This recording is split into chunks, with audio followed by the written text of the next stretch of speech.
Welcome to the Nation Diplomatic Dispatch. I'm Jessie Chahal. Today we're honored to have with us the United States Army Pacific Chaplain Colonel Khallid Shabazz to talk about the Indo-Pacific Army's Chiefs Conference, that's known as the IPAC, and the Indo-Pacific Army's Management Seminar, known as the IPAMS, as well as SELF, which stands for the Senior Enlisted Leaders Forum 2025. Welcome, Colonel.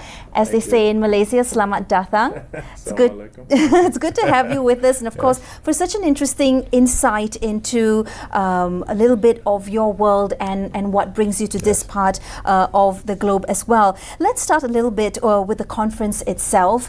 Do give us a little bit of an explanation as to what is the Indo-Pacific Army's Chief Conference and what will that entail in the next few days here in Kuala Lumpur. First of all, let me just say it's wonderful to be here.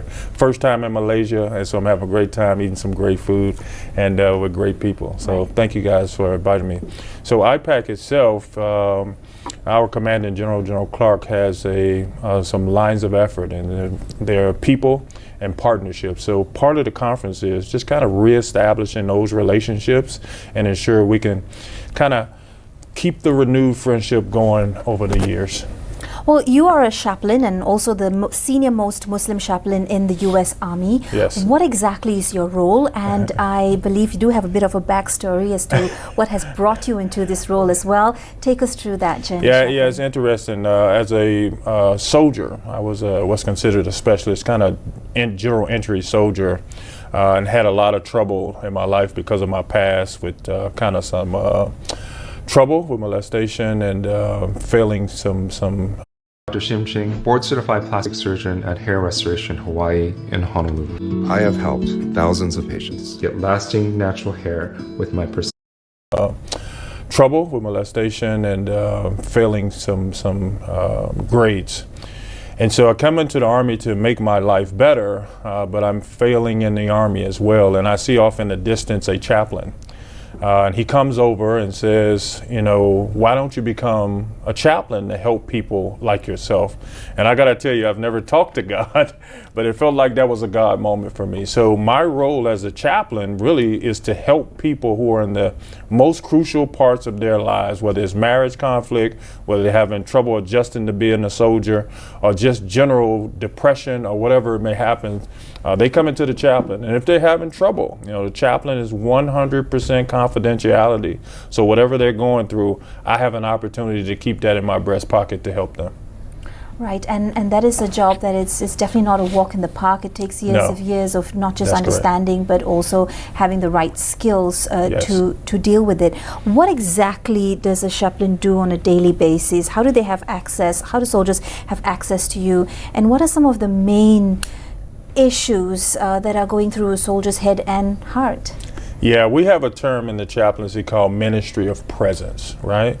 And so whatever meetings are going on, wherever the soldiers are, the chaplain's obligation is to be around those soldiers. And as you know, connection is everything. And if the soldiers see that you have a heart for them and that you're around and you can take care of them, that's how I get access to the soldiers. And it's not just soldiers. When we become senior leaders, our jobs are very stressful. So sometimes senior leaders pull me to the side and just need to have a conversation with me to let off some steam, right? And it helps them go on throughout the day. Right, and so interestingly enough, of course, the chaplain and his role is to focus on the people, and that means diversity and people of many different faith and backgrounds. How do you balance that responsibility, and how do you wear, so to say, different hats in approaching the situation from a different religious angle? Well, one of the things that I focus on, whoever comes to see me, my obligation is that they leave stronger than when they came in that door. So I am not focused on the person's religion. I'm focused on the person itself. And so how can I make that person stronger? Now, in that same context of diversity, we have something that's called provide or perform, right? As a imam, if that person does not want to talk to me or I can't take care of their religious needs, let's just say they're Catholic, I can point them to the Catholic priest. Let's just say they're a rabbi. I can Jewish. I can point them to the rabbi. So if I can't perform it, then I provide for them. So that helps with the diversity of the chaplains corps and the diversity of our Army. Help us understand the connection between the role of a chaplain or the need of a chaplain versus being a soldier. It is perhaps sometimes a missed area, or there's not enough understanding or awareness on the importance of having a chaplain or an imam or a priest on site. Right. I mean, a soldier can be physically fit. He or she can have all the external attributes that they need, but all of us have a spiritual soul or a spiritual center. And so the chaplain gives them an opportunity to come in to tap into that, because at the end of the day, spiritual resilience is very important. And so if we can get those soldiers to be spiritually resilient, that also helps our Army with readiness, right? And so if the soldier is ready, because we have to sometimes go to conflict. And so in those conflicts, chaplains are there as a sounding board for those soldiers when they're away from home, when they're away from their children, or they're having just general conflict in their command. Well, speaking about being away from home, the USARPAC, of course, is responsible for a vast region from the Arctic to the tropics as well. This event, particularly the IPAC, that is the Indo-Pacific Army's Chiefs Conference, that's happening and unfolding in the next few days. This is bringing leaders from across Indo-Pacific together as well. Chaplain, why is this a region, the Indo-Pacific region, a critical focus for armies and for cooperation in this time? Yeah, this region is ultra important, right? And so one of the roles that the chaplains plays is because if you take in consideration the long hours and the arduous nature of what they're doing with partnerships and the coalitions with IPAC, the chaplain's role in that is very important. As we talked with soldiers, I talked about helping soldiers. Leaders need help too, because they're human beings. They're also away from their families. They're also away from their children.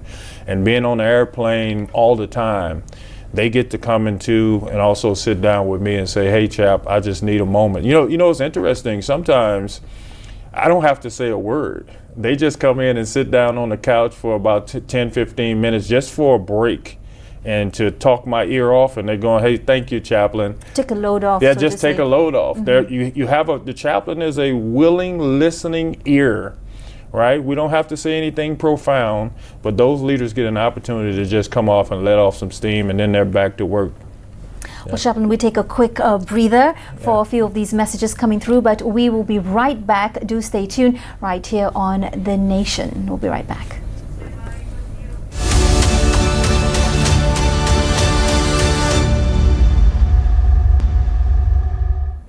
Welcome back. I'm seated with Colonel Khallid Shabazz, one of 5 Muslim chaplains in the U.S. Army. He became the Army's first Islamic chaplain candidate, and he holds 2 doctorate degrees as well as 4 master's degrees, and has dedicated his life to working with service members of all religions in the Army and perhaps even beyond. Now, the conference is happening right here in Kuala Lumpur, Chaplain. It's really interesting for us to get a peek and an insight into some of this part or aspects of how the world works really in a broader sense. But the Indo-Pacific Army's Chiefs Conference, there's also the Indo-Pacific Army's Management Seminar known as IPAMS, and the Senior Enlisted Leaders Forum 2025 all happening.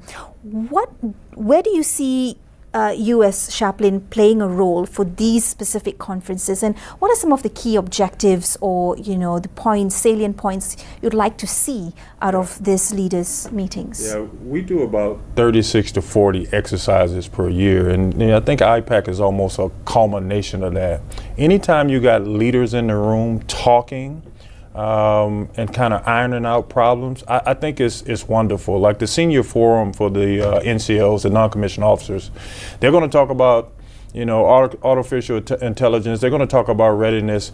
And if you get leaders in the room trying to cross-pollinate and try to find out what works, I think it's wonderful. So I think those are the key objectives, really, just to get people in the room to talk. That's when actually connection happens. If we just kind of sending emails and, having thoughts about each other, that doesn't compute. But getting in the room, sitting down with senior leaders and finding out what's happening on the ground, I think that's always better. I want to touch a little bit on social media and our well-being Yes. overall. Even you've taken it to social media. Yes. And, Chaplain has millions of views already, so you might want to check out Chaplain's handles there. Yes. But there's such a deep link now between technology and what we see on social media and Yes. how we share our feelings. I'm sure that's quite the same for soldiers as well. Right. How do you balance this when soldiers come through with some of these emotional issues or different ideas of how things should be versus a very tough being in a very tough area in terms of there's lots of rules and ways that they have to conform to. Yes. How do you undo that, or how do you keep it modern in terms of being progressive with times? Yeah, I think technology is a necessary evil in my opinion. People always ask me, Chaplain, why are you on the internet? Well, that's the reason, because if soldiers are on the internet, if soldiers are using technology, I need to find a way to strategically be in contact with them. I might get a little teary-eyed here, but I tell my story about suicidal ideations as a young soldier. And I told a story one time, and I'm riding in my car, and one of the folks from TikTok in my inbox, and he said, Chaplain, I was an hour away from suicide and I saw your video. Right? And so for me as a chaplain, my job is to be a resource. And so if we can leverage technology and tell our own narrative, I think it's important. And then even though the soldiers sometimes are kind of telling their story and they probably should keep a little bit of private, I get an opportunity to message those soldiers and give them some advice from the senior level, right? How many young soldiers get to talk to colonels? Right. Probably not a lot. And so we can strategically leverage ourselves if we have the courage to use that technology in the right way. Why does that touch you so deeply? What does that do to just your head and heart when you speak about it? And obviously that resonates with other soldiers as Yes. well, from top to lower levels. Well, I live a very difficult life. As I told you before, I was molested at 10. It sent me into a tailspin, special education in the 8th grade, failed the 9th, 10th, and 12th grade. I was an hour away from suicide. And I tell you, my insides just break anytime I see a soldier in depression, anytime I see a soldier struggling. I just want to go to them and comfort them and give them the resources that I have to ensure that they get to the next level, because I know they see me as a role model because of my rank and my time in the military. So if I can leverage who I am to take care of them, I most certainly do it every time. And you're doing a wonderful job. I want to Thank lighten you. things up a little bit. Now, Yes. during your visit to Malaysia here, do you plan to engage with any of the locals or other leaders? And most how certainly. do you view such interactions? How will they help to strengthen mutual understanding and respect? Yeah, most certainly. Thank you for that question, because I came here early so I can make Friday prayers. We went down to visit the oldest mosque here, and then we visited the newest mosque, just sit down and talk to the locals to try to get a feel of what was happening. And then Friday prayer, I went to pray at the academy with all of the soldiers that were there, and we took like hundreds of pictures, right? They were so excited that an American soldier was an imam, and we took hundreds of pictures. Now, and then we just had an opportunity to meet with the chief of chaplains and his staff, and they gave us a briefing. And we wanted to to get information from them. They got information for us for future interfaith dialogues to see how our chaplain corps works, how we work and advise the commander, and how they advise their staff and their commander. So it was a great meeting. We took about an hour. And then we had lunch after that. So it was phenomenal. And as anywhere, they mobbed me and took many pictures, and a lot of them follow me now on TikTok. Well, as I also pointed out earlier, Chaplain is 1 out of 5 Muslim chaplains in the Army, and with his 2018 promotion to Colonel, Shabazz is the highest ranking Muslim chaplain in the US military. So congratulations. Thank you. And I just wanted to say, in terms of what's happening in the world now with the violence and the hatred, how do you use your role to set those messaging and that records straight Yeah. in terms of, trying to bring more peace and love? Yeah, sure. One of the verses in the Quran that said, "Don't let the hatred of a people move you to deal unjustly." My job as a spiritual leader is to help people bridge with love and compassion to ensure that their well-being is taken care of. If we just always think about hate of other people, sometimes it affects us internally. So my job as a chaplain is really exciting because we get to sit down and help people through those feelings, because emotions and feelings and all of that stuff is real. But how can I help you so you won't ruin your future based upon some impulse that you might have to do something hateful? Because a soldier is human too. That's correct. And there's this perception that a soldier needs to be rough and tough and is always, ready That's to right. go. But Right. that is a misconception. That is a misconception. And one of the great things about being a big guy, even though I'm a chaplain, I can go in the weight room with the soldiers, I can go and run with the soldiers and do physical fitness. So they see that I'm a physical person, but also I'm a chaplain, so I have a soft center, right? And so that helps bridge that gap too. And so we do a great job of doing that as well. Well, we'll take another quick breather. Don't go anywhere. Very exciting conversation happening here with a chaplain. We'll be right back after these messages.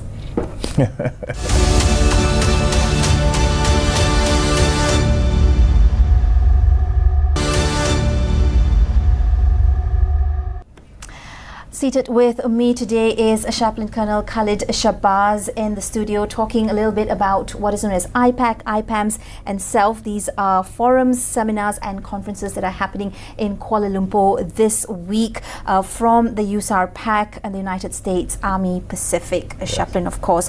Thank you so much for letting us into that world a little bit to really understand the role of a chaplain and why that's important. Now, as we look at this region, what is your day-to-day life like as a chaplain at the office? Yeah. My day-to-day, I get up about 3:30 in the morning to go and work out to make sure I take care of what's inside of me because I need to be strong. I need to be resilient for soldiers. If I go in at regular time, which is about 6:30, the soldiers always want to talk and they want to talk about problems. So you need me time first. Yeah, I need a little me time because that's what I preach to the soldiers. You got to take a little me time. So I don't want to be hypocritical. So I take care of that. So I get to the office probably about 8:30, read emails, and anything that I can find that a soldier needs, I dispatch to their locations to make sure that I take care of them. So whether it's letters of recommendation, whether it's letters of character if a soldier's in trouble, or sometimes just having an opportunity to take phone calls from people from different parts of the Pacific who just need somebody to talk to and they don't want to talk to anybody in their chain of command. What if it escalates to a point where it needs intervention? How do you come in then when there's pushback from the higher ups? Well, that's a great thing about being a chaplain. So I'm like a kind of liaison between the two persons, or arbiter, and I get to go into a commander. Doesn't matter if it's a 2-star, 3-star, 4-star. I'm their chaplain, and I get to come in and tell the soldier's side if the soldier allows me, because chaplain has 100% confidentiality. So I serve as kind of a mediator for those folks. And if the commander trusts his chaplain, you have to build that up. Most of the time, they'll look at kind of take your advice on that.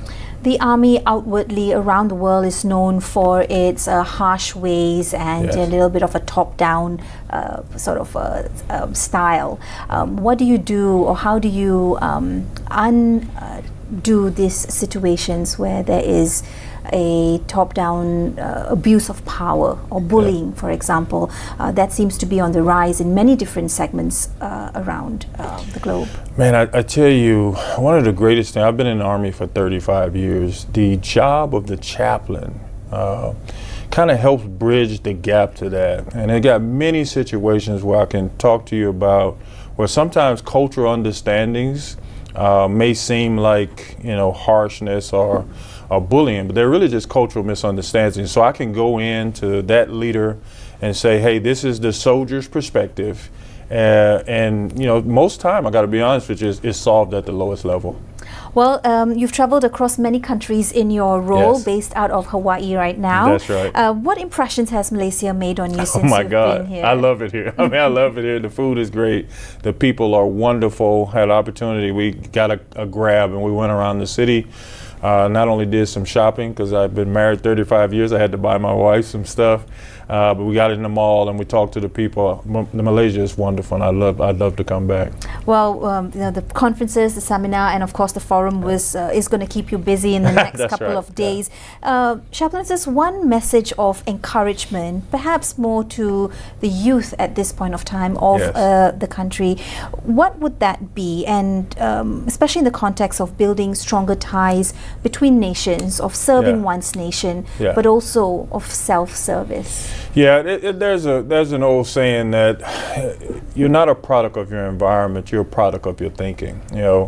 I think a lot of times we think individually, but if you can think about nation, if you can think about serving your country in a way that's not emblematic just of the country, but of your family, and ensuring that the legacy that you leave is important to your heritage. I think that's why most of us as Americans, we come into the military because we're so proud of our country and we want to serve and do our part. And so if that kind of that attitude is embedded here or any other place, I think that would help the youth.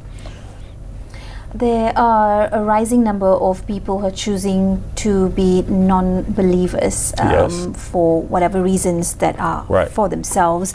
What would your perspective be on that? And how do you believe being a believer Yeah. has helped so many souls? Yeah, I think the personal example of believers are really emblematic or could stir the heart of people who are so-called non-believers. For me, I want to be what's called a real model. I don't want to be a role model of some guy that's an imam or a chaplain just playing a role so I can get promotion. I want to be a real ambassador to help people. I think if people of faith would help people and serve people, I think that could get people turned around and be on a different journey. If we're just going around telling people what they're doing wrong and how bad they are, I wouldn't want to be a part of that either. That's right. Well, thank you for your time coming Yes. down here to Malaysia, of course, Yes, and thank seeing you. our nation for all its diversity Yes. and unity and harmony For sure. that we have, interfaith understanding as well. Well, that's all the time we have on the Nation Diplomatic Dispatch this time. As these conversations continue to strengthen cooperation across the region, we hope you've gained a deeper understanding of the nation and the world at large. I'll see you next time for conversations that truly matter. Bye-bye.